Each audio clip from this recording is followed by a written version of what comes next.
Hello बच्चों, स्वागत है फिर से एक बार स्टडी विद यूनिक पर। आज हम करने जा रहे हैं बच्चों प्रैक्टिस सेट 3.5 जो कि लास्ट प्रैक्टिस सेट है हमारे सर्कल सीरीज का। तो चलिए शुरू करते हैं प्रैक्टिस सेट। लेकिन प्रैक्टिस से शुरू करने से पहले मैं ये बोलना चाहूंगा कि अगर पिछला वीडियो नहीं देखा है, पिछला लेक्चर नहीं देखा है तो कृपया उसे देख ले, जिससे कि आपके कंसेप्ट 3.5 को लेके एकदम स्ट्रांग हो जाए, आपका फाउंडेशन स्ट्रांग हो जाए। फिर भी मैं मेरी तरफ से एक रिकैप दे रहा हूँ आपको, जैसे सीरियल में होता है वैसे, जैसे हर वीडियो में बताता हूँ कि पिछला आपको थोड़ा बताऊंगा। तो देखो यहाँ हमने इंटरनल डिवीजन वाला ले लिया, ठीक है। तो ये पॉइंट डी पे इंटरसेक्ट हो रहा है बच्चों। तो इंटरनल डिवीजन में क्या होता है, A into B is equal to C into D. देखो है ये वाले कॉर्ड्स के दो टुकड़े मल्टीप्लाई में और ये वाले इक्वल टू दो मल्टीप्लाई में, ठीक है। चलो ये समझ गए, ये इंटरनल डिवीजन ऑफ कॉर्ड्स है। ये एक्सटर्नल डिवीजन में देखो अब A into B is equal to C into D, C into D, C into D, मतलब A into B C into D. याद रखना है, अंदर वाले लेना नहीं है, अंदर वाला नहीं लेना है, उसे छोड़ दो, ठीक है। समझ गए इतना। चलो अब ये देखो, ये है टेंजेंट सेकेंड थ्योरम। ये बहुत आसान है बच्चों, देखो ध्यान से देखो, ये ईटी का स्क्वायर, ये जो टेंजेंट होता है इसका square is equal to E B, ये पूरा का पूरा सेकेंड ई बी इंटू इसका बाहर का पार्ट ई ए। देखो हो गया, समझ गए। चलो अब क्वेश्चन चालू करूं। तो सबसे पहला क्वेश्चन है, देखो बच्चों टेंजेंट सेकेंड थ्योरम का है, जो अभी जस्ट हमने किया था। ये देखो ऐसी दिख रही है फिगर, ऐसी दिख रही है, सिर्फ उल्टी है थोड़ी, इस साइड है मिरर इमेज उसका, ठीक है। तो चलिए शुरू करते हैं। यहाँ सॉल्यूशन इसका लिखना। तो सबसे पहले लिखेंगे क्या क्या है उसमें। तो रे P Q touches the circle eight point Q, Q पे टच हो रहा है ये सर्कल से, ठीक है। दूसरा पीएस इज अ सेकेंड, ऐसे लिख देता है। Therefore, by tangent secant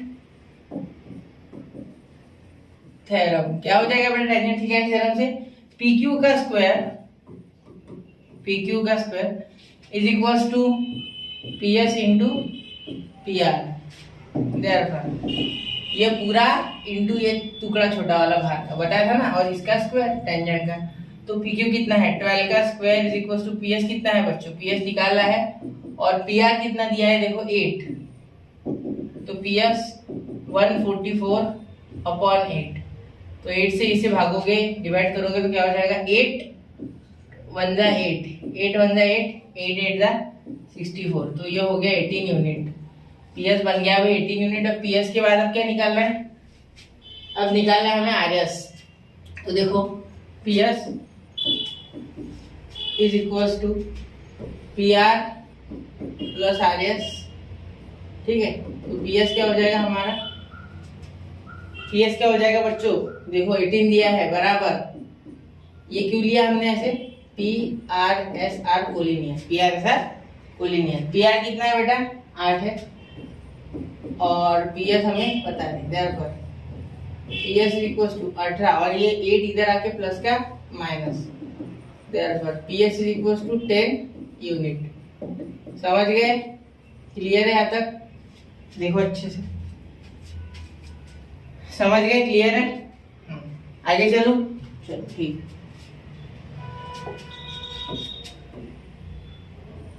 अब देखो आगे,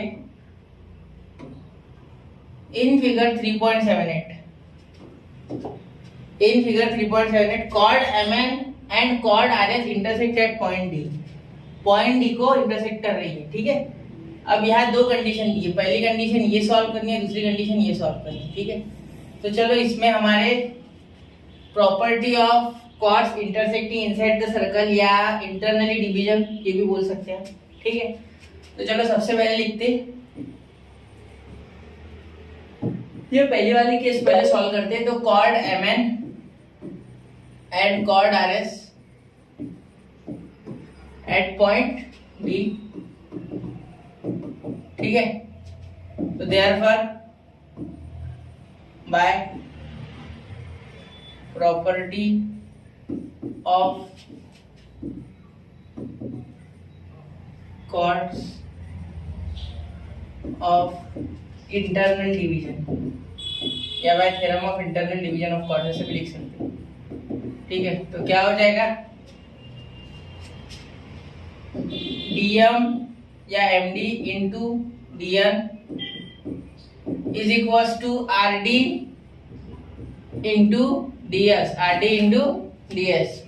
तो क्या हो जाएगा हमारा यहाँ बच्चों, dm हो जाएगा हमारा 8, देखो ये दिया हुआ है md, rd हो गया हमारा बच्चों 15 और dn हमें निकालना है, और ये हमारा जो यहाँ ds हो गया बच्चों, ये क्या हो गया ds 4 हो गया, क्या हो गया 4।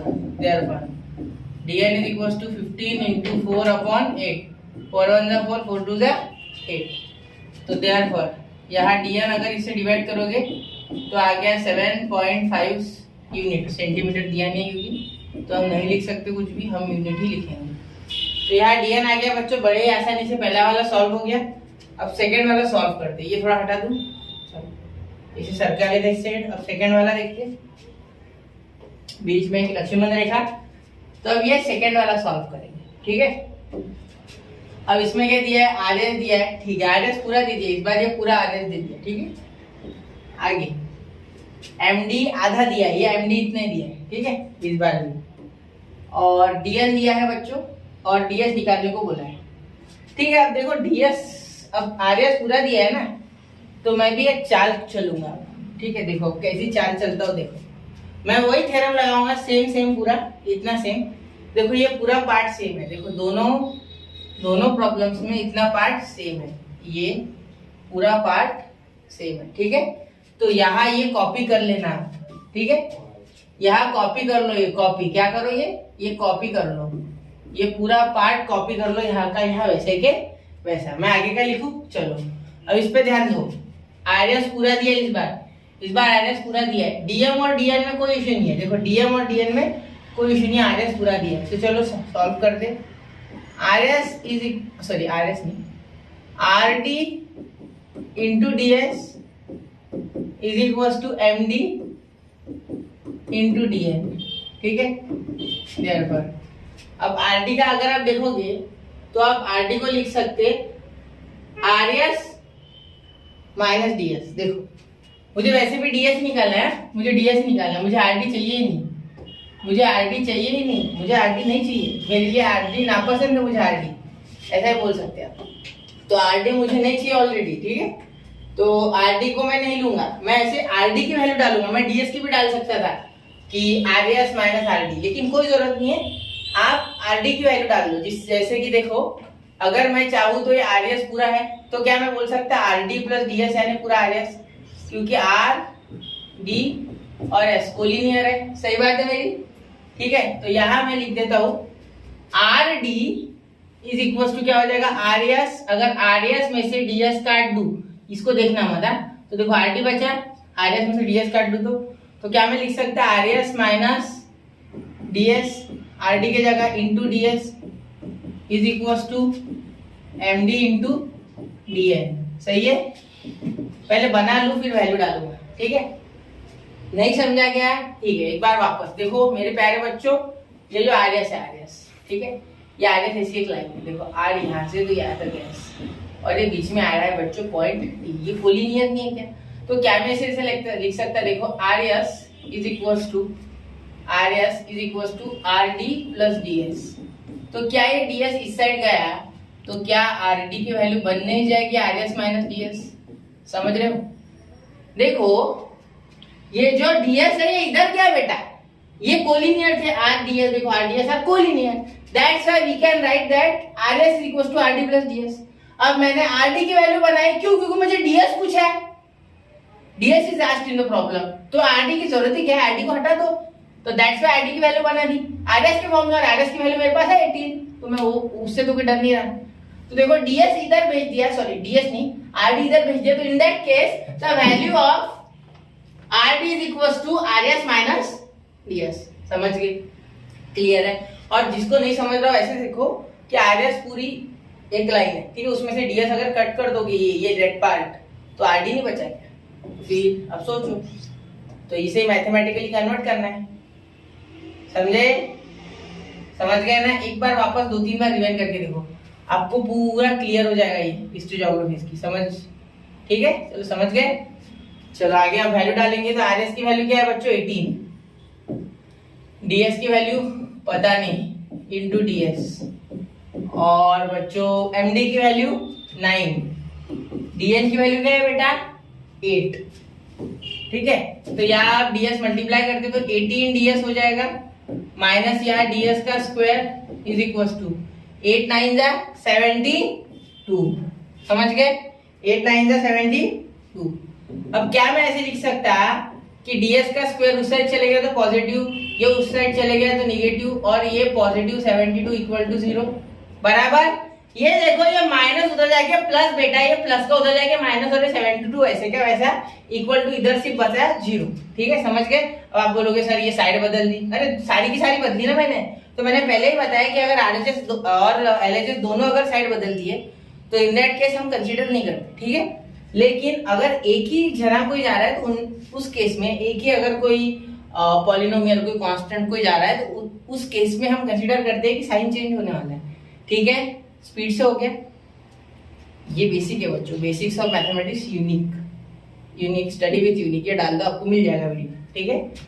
तो ये हमारा क्वाड्रेटिक इक्वेशन दिख रहा है, x square minus a x square minus b x plus c equal to 0, ठीक है ना। तो देखो ये और ये 72 के ऐसे फैक्टर ढूंढो जिसका एडिशन या सब्ट्रैक्शन 18 है, तो मुझे पता है डीएस का स्क्वायर माइनस 72 का फैक्टर याद है क्या? क्या है? याद नहीं आ रहा आपको? आसान तो है,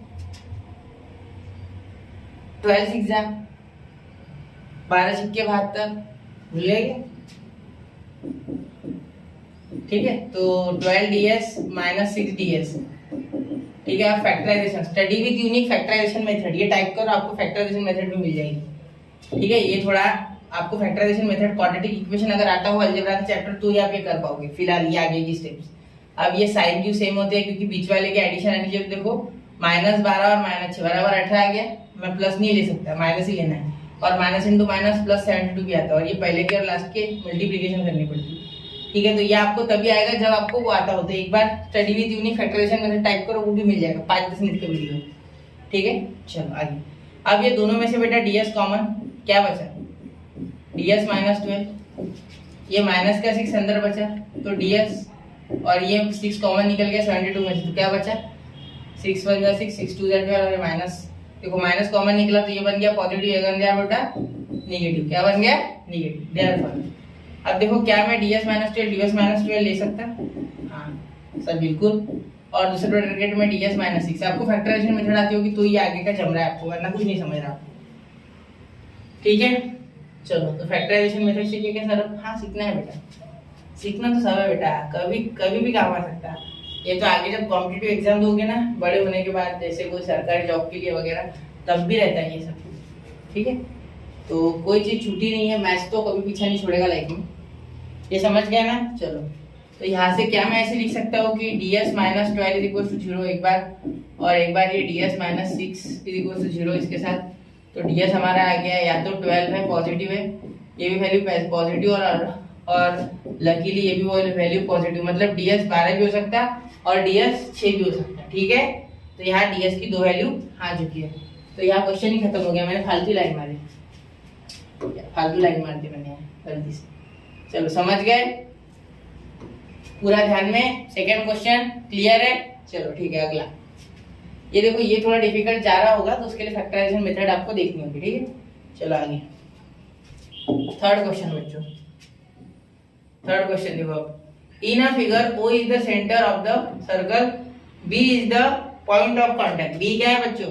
point of contact, sec OA is perpendicular to sec AD, sec OA is perpendicular to sec OD, sec AD, and AB is equals to 12 and AC is equals to 8, ठीक है। अब find AB, find AD, BC और DE। देखो अब यहाँ आपको सबसे पहले तो टेंजेंट थ्योरम दिख रहा होगा, ये देखो ये और ये tangent theorem, tangent secant theorem, ठीक है। तो टेंजेंट सेकेंड थ्योरम के हिसाब से हम सबसे पहले चलेंगे। तो चलिए शुरू करते हैं। तो हमें सबसे पहले एडी ही पूछा है, तो हो जाएगा वो, ए बी पता है हमें और ए सी भी पता है, ठीक है। चलो तो सबसे पहले लगाते हैं सॉल्यूशन में, O is the centre of the circle, ठीक है, and B is a point of contact, ठीक है। जैसे कि वैसे लिख लेना है, गिवन, टेंशन नहीं लेना, एक बार लिख लो और हमेशा के लिए खुश हो जाओ। सही है, सारे थ्योरम इसके वक्त ही लगा लो, ठीक है। अब लगा लिया, अब देखो क्या लगाऊंगा मैं, bye tangent second segment, bye tangent second segment theorem. अच्छे से नहीं लिखा गया था वो, इसलिए मैंने मिटा दिया, ठीक है। अब देखो क्या हो जाएगा, ए बी का स्क्वायर, ये जो टेंजेंट होता है ना बच्चों, इसका स्क्वायर, इसका क्या square, square is equal to बाहर का टुकड़ा इंटू पूरा, ठीक है। तो एडी इंटू एसी, अंदर का नहीं, AD into AC.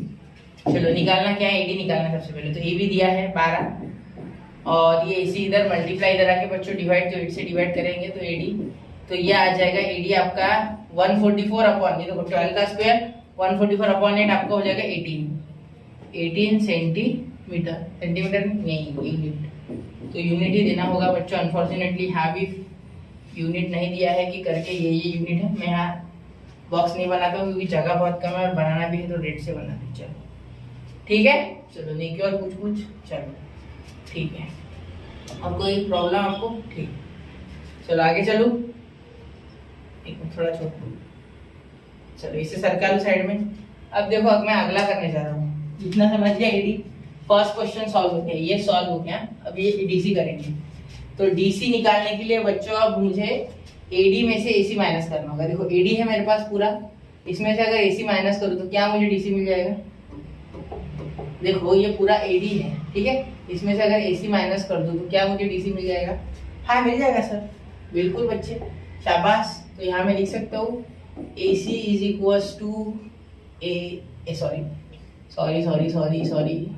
AD is equals to AC plus DC ACD, collinear है करके, बराबर, क्लियर। तो AD 18 है बेटा, 11 नहीं 18 है। AC कितना है बच्चों? AC है हमारा प्यारा AC 8 है बच्चों, और DC पता नहीं बच्चों, DC ही निकालना है। तो DC is equal to 18 minus 8, यहाँ की ये माइनस हो जाएगा इससे, तो DC आ गया बच्चों 10 यूनिट आ गया। ये दो हो गए बच्चों सॉल्व। अब last but not least D।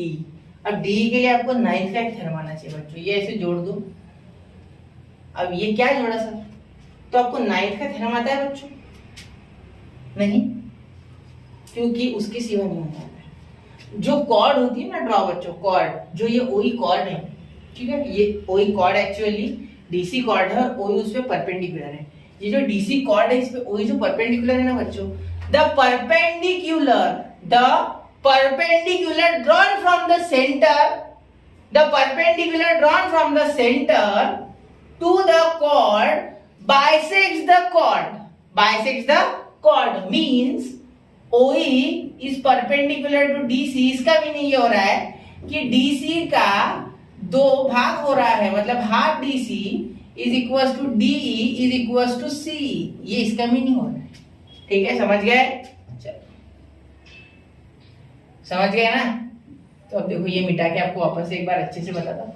देखो ये यहाँ OE जो है ये DC के दो इक्वल पार्ट्स कर रहे हैं, एक DE और एक CE, ये दोनों हाफ DC है। तो मैं यहाँ लिखूंगा सबसे पहले OE is perpendicular to DC, ये गिवन है बच्चों।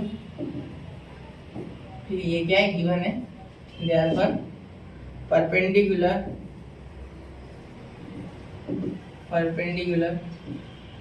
drawn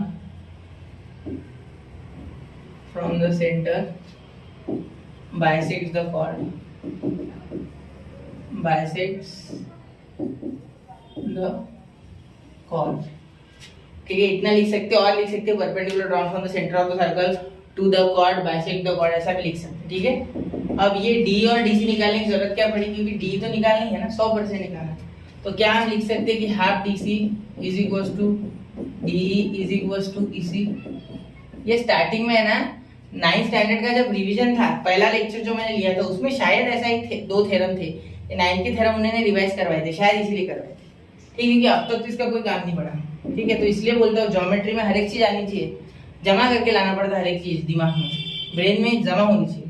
ठीक है, तो डीसी पता है हाफ इंटू 10 और इक्वल टू डी। इसी तो पूछा नहीं है भाई, तो डी निकाल लेते हैं। तो डी कितना आ गया बेटा, 5 यूनिट। कितना आ गया बेटा, 5 यूनिट। तो यहाँ ये थर्ड क्वेश्चन हमारा समाप्त हो गया। तो क्या स्क्रीनशॉट निकाल रहे हो, 1 2 3 4 5। ठीक है, चलो आगे। यहाँ मैं आ रहा हूँ फोर्थ क्वेश्चन की तरफ बच्चे, लास्ट क्वेश्चन है इसके बाद, फोर्थ के बाद लास्ट है। चलो अब देखो in figure P Q is 6, P Q दिया है बेटा 6, क्यू आर दिया है बेटा मेरे पास 10 और पी एस दिया है तो बेटा मेरे पास 8। तो निकालने बोला है टी एस। तो मैं टी एस तो डायरेक्टली निकाल सकता, लेकिन मैं पी टी निकाल सकता। कैसे देखो, यहाँ P T and P R chords, या फिर इनको सिकेंड बोल दो, secant intersecting outside the circle, intersecting at point P outside the circle, outside the circle, therefore outside the circle, circle के बाहर मिल रहे, therefore by property of external, आप property को थ्योरम भी बोल सकते हैं, एक्सटर्नल डिवीजन ऑफ कॉर्ड्स या ऑफ इंटरसेक्टिंग कॉर्ड्स।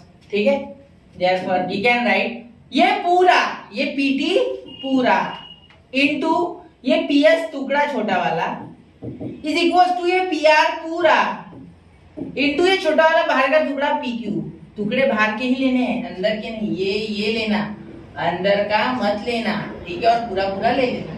ये इसका टेक्निक है। ये देखो पीटी इंटू पीएस, पीएस लिया क्या नहीं, ये पीआर इंटू पीक्यू। ठीक है, क्यूआर लिया क्या नहीं।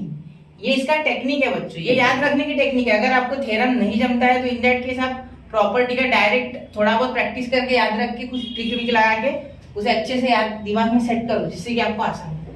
ठीक है, रिक्वेस्ट है, मार्क्स आनी चाहिए एग्जाम में। ठीक है, 10th बहुत ही इंपॉर्टेंट होता है बच्चों लाइफ में, सिर्फ मार्क्स के हिसाब से ही नहीं, बाकी भी बहुत सी चीजें होती है। ठीक है, जैसे आपका जब आप 11th में 12th में जाओगे तो थोड़ा बहुत इसका बहुत कुछ पार्ट आपको तब उन चीजों को आसान बनाएगा डाइजेस्ट करना। ठीक है, तो एकदम से उन चीजों को डाइजेस्ट करने के लिए आपको 10th का बेस अच्छा होना चाहिए। ठीक है, तो एकदम से ऐसे मत करना कि भाई नहीं 9 जैसा पढ़ आखिरी दिन पढ़ूंगा, ऐसा नहीं होता। स्टार्टिंग से करना इसमें। ठीक है, और जज्बे के साथ, जोश के साथ करना, और मेरे साथ करना। ठीक है, रेगुलर ये चालू रहेगा हमारा वीडियो, तब तक रेगुलर वीडियोस अपलोड करना आपके लिए चालू है रेगुलरली।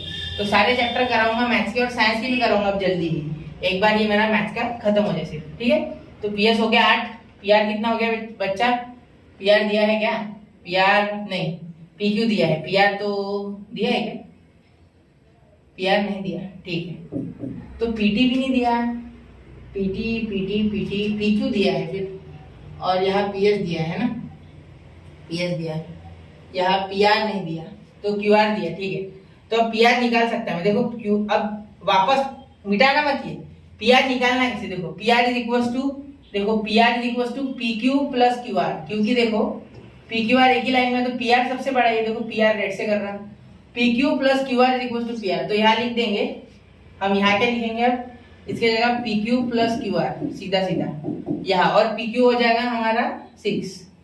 ठीक है, तो यहाँ लिख देंगे पी क्यू आर कोलिनियर, ऐसे लिखना।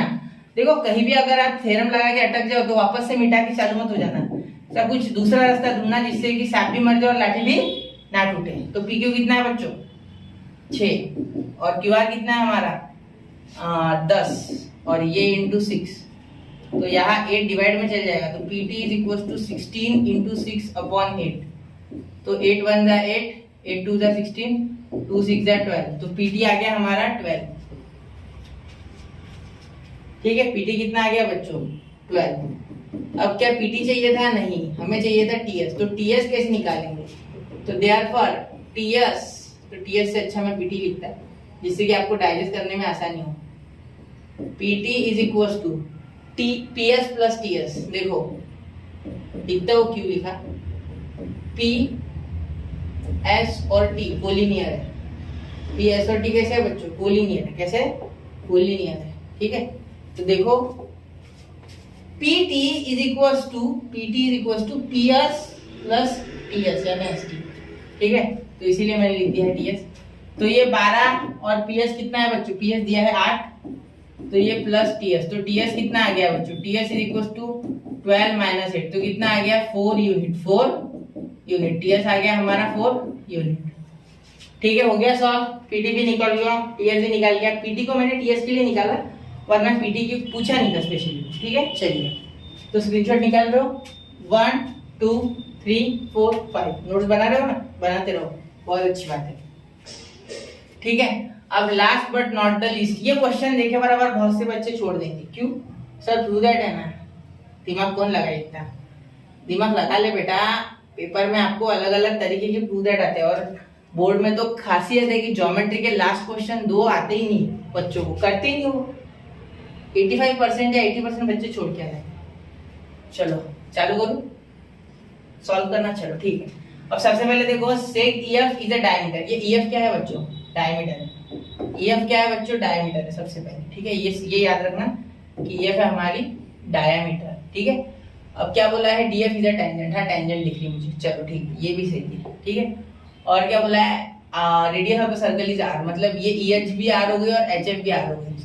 चलो ये भी ठीक है। तो हमें प्रूव क्या करना है?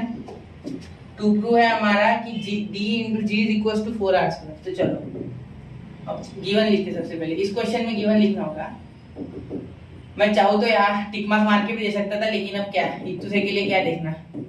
आप लोग भी मेरे साथ ही लिखते हो ना, खुद से तो लिखोगे नहीं। आप भी टिक मार्क मार लोगे टेक्स्ट बुक में, ऐसा मत करना। हाँ, seg EF is a diameter, seg DF is a tangent segment. Tangent ही लिखो, सेगमेंट लिखने की कोई जरूरत नहीं। ठीक है, रेडियस ऑफ सर्कल नहीं, radius is equal to R, इतना लिख लो। ठीक है, तो टू प्रूफ क्या बोला है?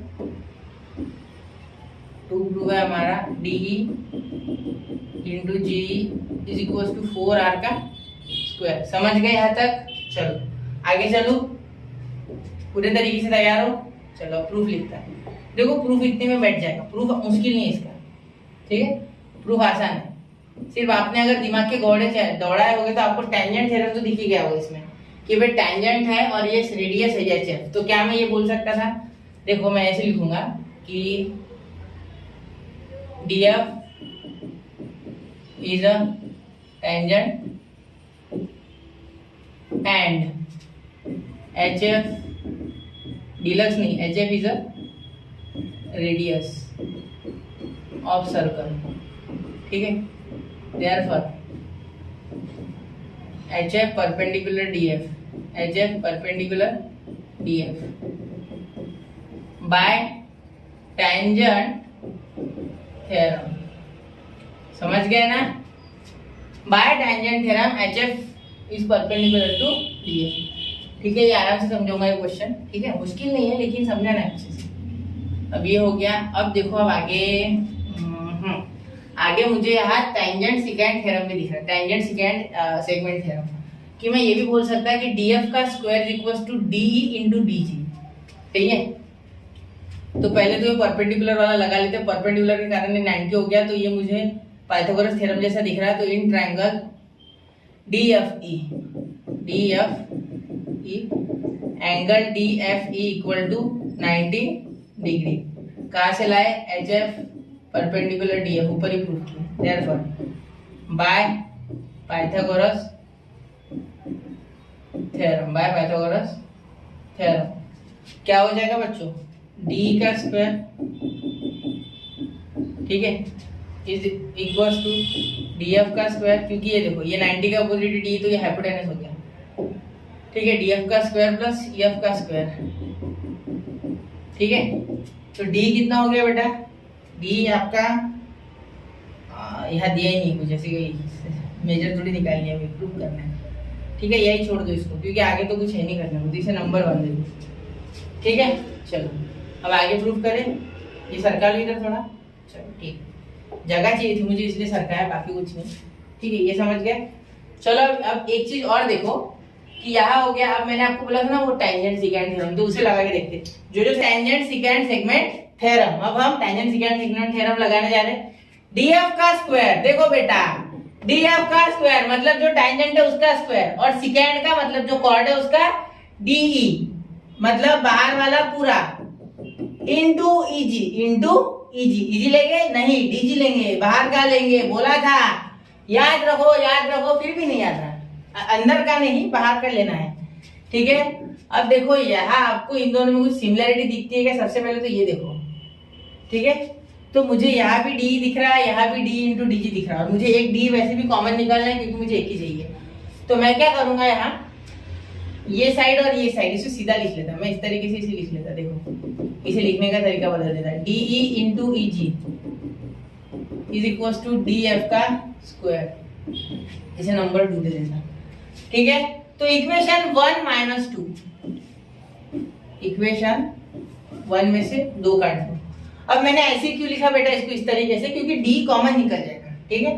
तो देखो d का square minus D into E G is equal to D F, sorry is equal to D F का स्क्वायर प्लस ई एफ का स्क्वायर, और ये डी एफ क्या है बच्चों, माइनस है, माइनस कर रहे हैं ना, तो डी एफ का square subtract, equation 1 minus 2 subtraction है ये, तो यहाँ डीएफ कैंसिल हो गया, हमें ईएफ ही चाहिए था ना, इसलिए मैंने माइनस किया, ठीक, क्योंकि मुझे दिख गया था कि डीएफ कट जाएगा, और ईएफ क्या है बच्चों, ईएफ इधर 2 आर है, जैसे कि मैंने स्टार्टिंग में समझाया, ये भी आर है और ये भी आर है, क्योंकि EF is equal to EH plus HF, बराबर, सही है।